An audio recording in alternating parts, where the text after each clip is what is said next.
hari abavuga bati ku migambi twe turafise imigambi myinshi mugabo uko vyogenda kose utari mu umugambi wawe ntutogwa.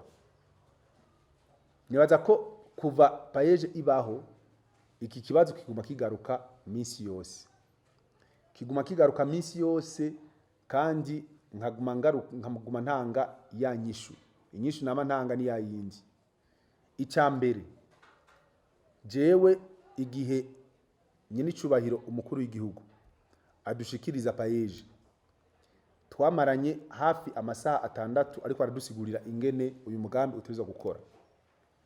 Ikintu kijanye no gukoresha imigambwe cyangwa ubwoko mu guselectiona aba jeune duha amafinancement nta iyo ntumbero jewe ntayo nigeze ndonga.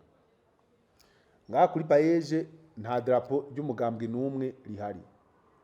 Cya kabiri cya gatatu hariho abantu bari mu migambwe bakunze kuvuga ngo payeje ngo isutena abantu bari mu mugambwe umwe. Ikibazo namwe nkunda kubabaza ndababaza nti wowe kuri umukuru w'umugambwe woba warigeze n'umunsi numwe wandikira payeje wibwira uti woza ugasigurira abajene bo mugambwe wanje ingene payeje ikora hanyuma jewe ndandika ikete ndakubwira nti sinzoza nta numwe arigera bikora. Icya kane ama projet menshi nkuko musanzwe mubibona aca kunuzenye abajene baradepoza amadosiye yabo en ligne.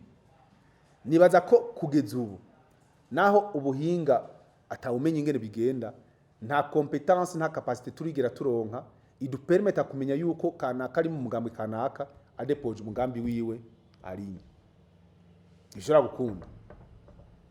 No kuvuga ko ni aba bavuga bati abantu bo ku mitumba ntidushobora kujamo kubera baratwima kubera ko tutaba turi mu mugambwe nyamba bibaho navyo nyene ça m'étonnerait mugabo hariho depot en ligne.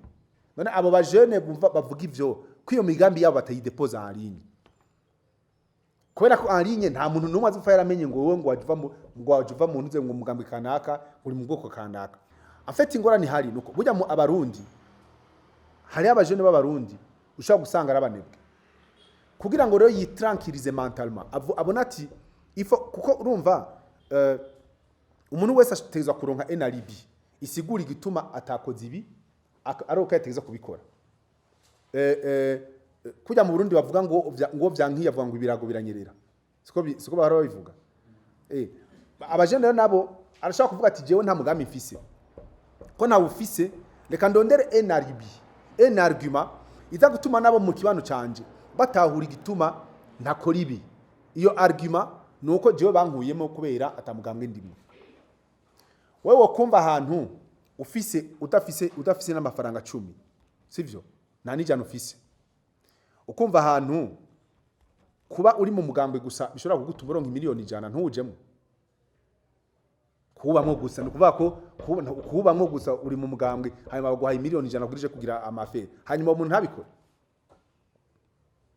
Donc nukuvuga ko kenshi c'est juste ama alibi abantu bakoresha juste kugira ngo bashobore kujustifier igituma atamugambi peut-être afise.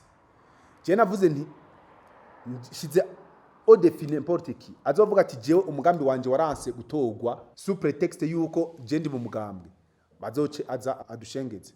Mara nabwira n'abajene nkabwira nti muri payeje nta muntu numwe ababwiye ngo muvuge ibitariho ni muvuge ibintu uko biri.